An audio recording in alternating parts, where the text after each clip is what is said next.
পাখি কিচেন ফুডে আপনাদের জানাই স্বাগত। আজকে আমি আপনাদের মাঝে হাজির হয়েছি নতুন একটি রেসিপি নিয়ে। জানি না আপনারা কখনো কেউ খেয়েছেন কিনা।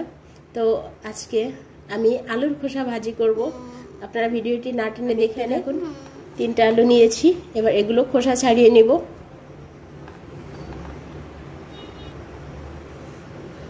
আলুর খোসাগুলো এইভাবে করে একটু মোটা করে নিতে হবে।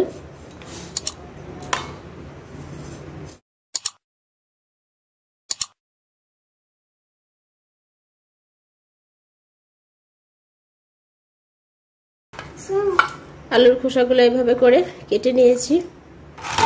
আলুগুলো দেখে আস্ত রয়েছে, যে 3টা আলু। তো আমি এবার আলুর খোসাগুলো ধুয়ে নেব। আলুগুলো ধুয়ে নিয়ে এসেছি। এর মধ্যে এখন সকল উপাদানগুলো দিয়ে দেব। উপকরণগুলো এটা হচ্ছে পোস্তদানা বাটা, ধনেপাতা কুচি, চালের গুঁড়া, আপনারা চাইলে আটাও নিতে পারেন। তো আমি চালের গুঁড়া দিলাম। চালের গুঁড়া দিলে একটু মচমচে হবে বেশি, তাই আমি চালের গুঁড়া নিয়ে নিলাম। হলুদের গুঁড়া সামান্য একটু, মরিচের গুঁড়া,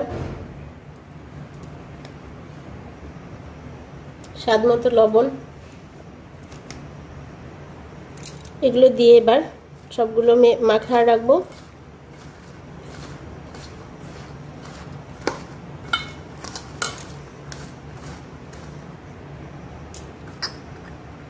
এর মধ্যে এবার সামান্য জল দিয়ে দিব।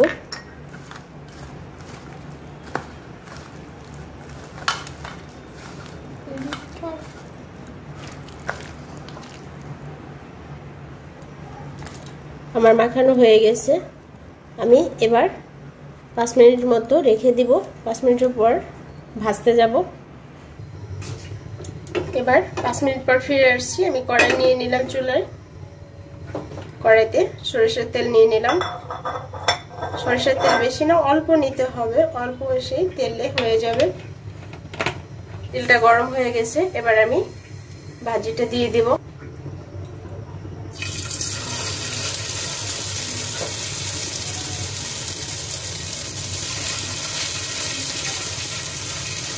এক এক করে সবগুলো এভাবে করে দিয়ে দিব। চুলার আঁচটা একদম লো আঁচে রেখেছি।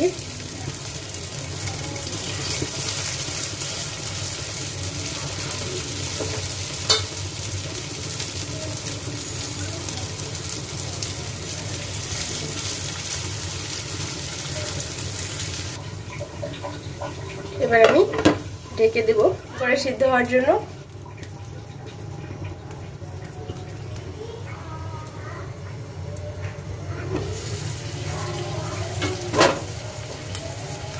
এবার সমস্ত বড়াগুলো উল্টায় দেব।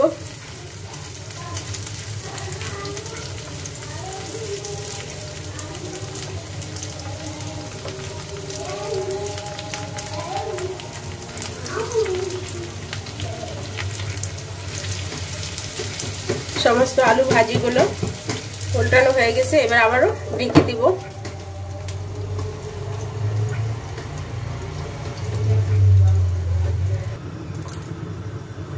আমি আবার উঠিয়ে সবগুলো উল্টায় দেব। আবার প্রায় ভাজা হয়ে গেছে।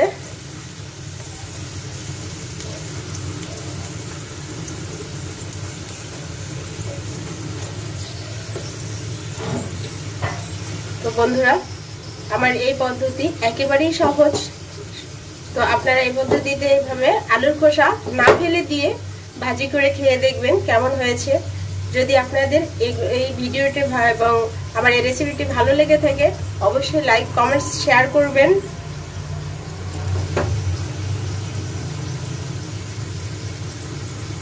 আমি আর ঢেকে দিব না।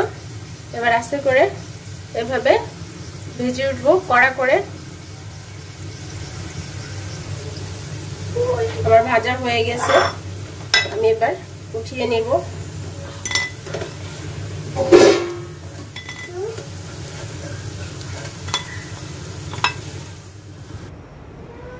এই যে আমার আলুগুলো দেখেন কত সুন্দর লাল লাল করে ভেজেছি এবং এই যে একদম মচমচে হয়েছে। তো বন্ধুরা এখনো আমার চ্যানেলটি যারা সাবস্ক্রাইব করেননি অবশ্যই সাবস্ক্রাইব করে বন্ধু হয়ে যান এবং পাশে থাকা বেল আইকনটি অন করে রাখেন, যাতে করে আপনাদের মাঝে আমি নতুন নতুন ভিডিও নিয়ে হাজির হতে পারি, নতুন নতুন রেসিপি করে দেখাতে পারি। ধন্যবাদ সবাইকে।